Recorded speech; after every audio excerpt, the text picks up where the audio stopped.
Good morning, good morning, good morning. Happy Monday, everyone. It's about 7:30 in the morning, and we are starting our day off with Dixie on daily time frame.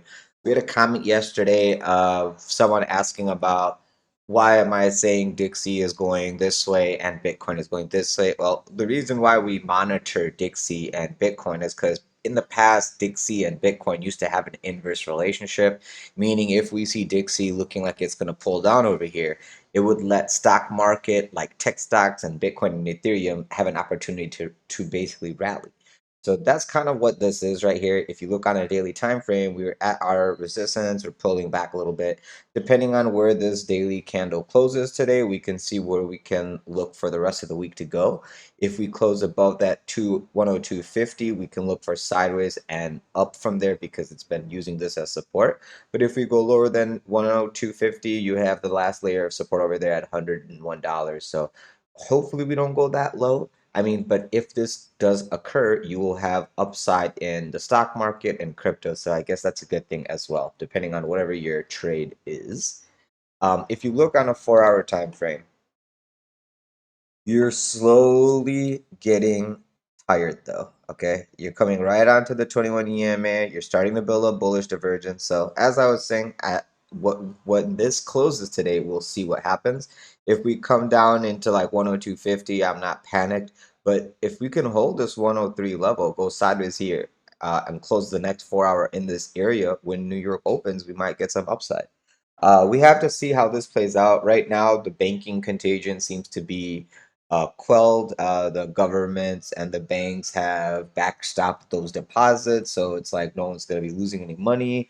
Taxpayers aren't going to be paying anything for it. And then First Citizens, I think, just bought SVB, so no one is going under yet. So we'll see how that plays out.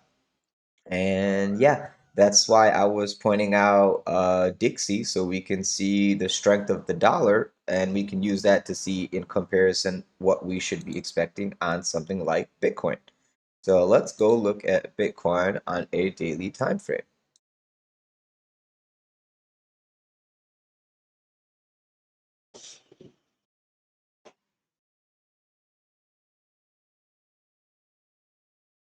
Beautiful drag. So on a daily time frame, you can notice a few things. Sip of my coffee. As we're up at this resistance, we have started to slow down. Candles are getting weaker. Volume is showing you bearish divergence.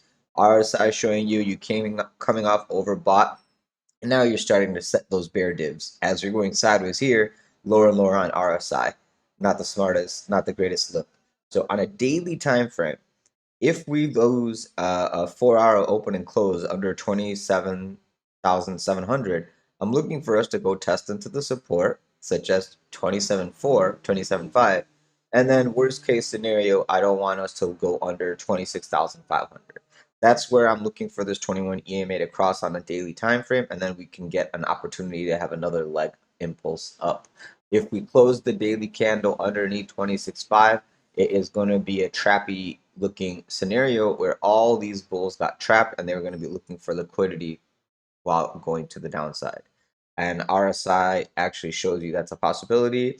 Your bear div on volume is also showing you that, meaning that if someone wants to market sell right now, they can make a splash basically.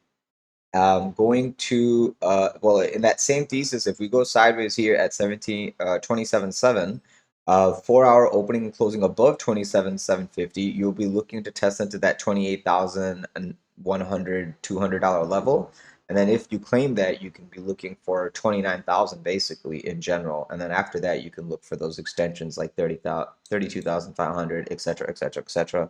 Your psychological 30,000, and so on moving forward. Now let's go take a quick peek at the 4 hour so you can see how the daily looked very bearish, but on the 4 hour time frame, kind of like Dixie, looking like you're coming into some sort of support.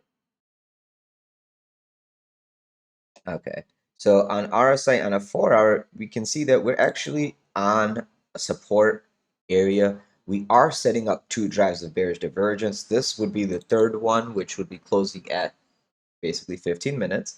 If that third one opens and closes above 727,740, we can look for upside. Right now it's at 27,850, so we should be continuing upside. If in 15 minutes this thing goes under 27.7, then you know that we can probably be going to test into 26,600 in the next 4 hours into the market open. And that's what I'm looking at for now.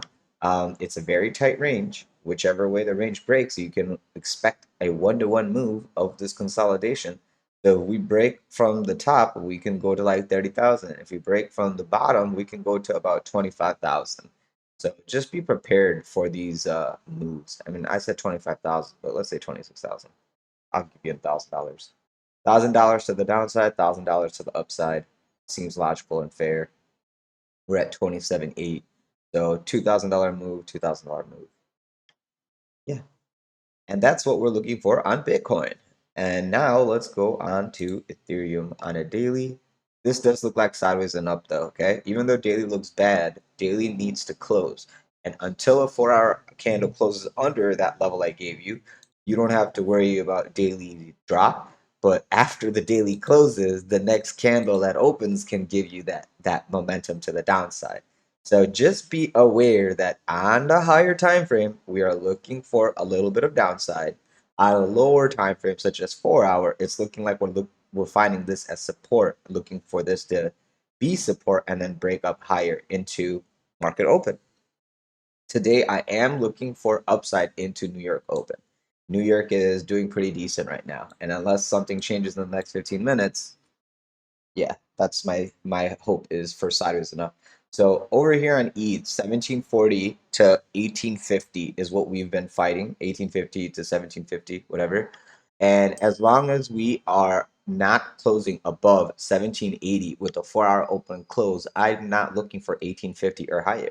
But once we start closing this 4 hour candle underneath 1780, which we're about to do in 15 minutes, we can look for us to test into 1740, and then we can look for 1700 as support test. Ideally, if we go sideways here and up, this 21 EMA will cross above, and then we have another nice impulse up opportunity. And then all the people who are shorting here will help fuel the rise up. It's only a matter of who's going to step up and buy, because the market maker as well as the person with money has to buy here knowing that everyone's trying to short. So he's going to use those shorts as fuel to pump the price up. But he has to market buy. So someone actually has to come and spend up the money. So until they do, we can slowly go sideways and trickle down. And that's how that works. As long as there's no sell pressure, we could go sideways. If there's buy pressure, we can, go to the top side. After you get the 4 hour open and close above 1850, we already know, 1950, 2000, and then my target of 2200, 2300 becomes a reality. Now let's go to look at the 4 hour time frame. And exactly like on Bitcoin, on Dixie, all three assets are doing this, which is like why I'm like, I don't want to say this, that, or the other until we have markets open and then start giving us more data.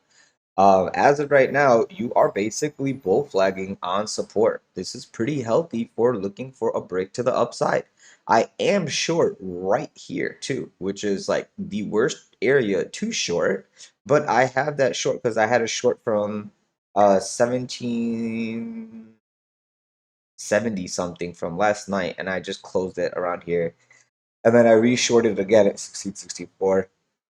You know, I just don't. I don't want to be short, but for me, it's like I have to short it until we have a 4 hour open and close above here, and I'll add to my short again at 1800, all the way to 1850. I know that like for me, I have to add it on, but if I can get an opportunity to take a long, I'll be looking for like 1700 to 1710, maybe 1720 to scoop up a long on a retest of this area. Hopefully we don't go under 1670, but that would be my next add-on area.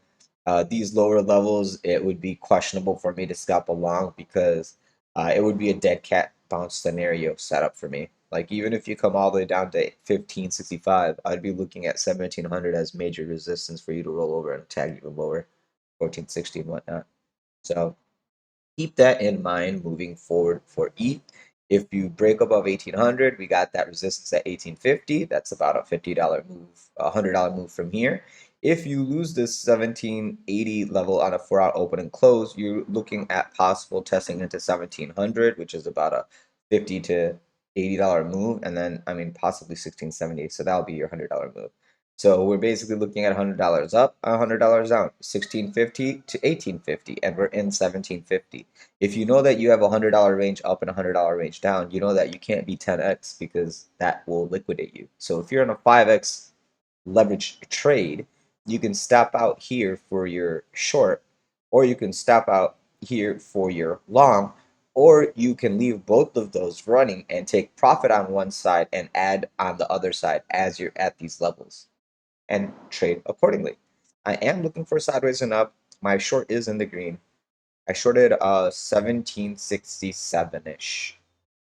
So yeah, let's see how this 4 hour closes in the next 11 minutes. And we can make an assessment that if you don't close above 1770, the next 4 hours is opening and it's possibly can go back down.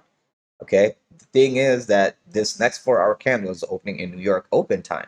So, and I did tell you, even if we go down during New York open, we probably are going to get some upside because of people being excited that there's no problems in the world.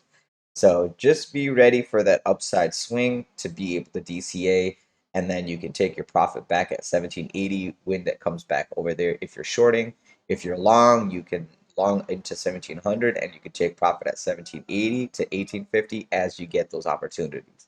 Aside from that, guys, if you have any other questions or concerns, leave it in the comment section below alongside with any other assets you want me to cover that I haven't gone over already.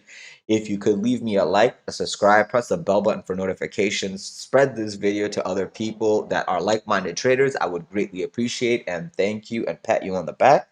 Aside from that, if you are interested in trading with me live, feel free to join me on the Discord server. The link to the server is in the description of this video below, alongside with all the other affiliate links that I use and recommend myself. If you have any other questions or concerns and you need an immediate answer, the Discord server is probably the best place for you to get in touch with me so that way I can respond in a prompt manner. I will see you guys there right now if you have any questions or concerns after watching this video. So talk to you soon. Have a great day and trade safe.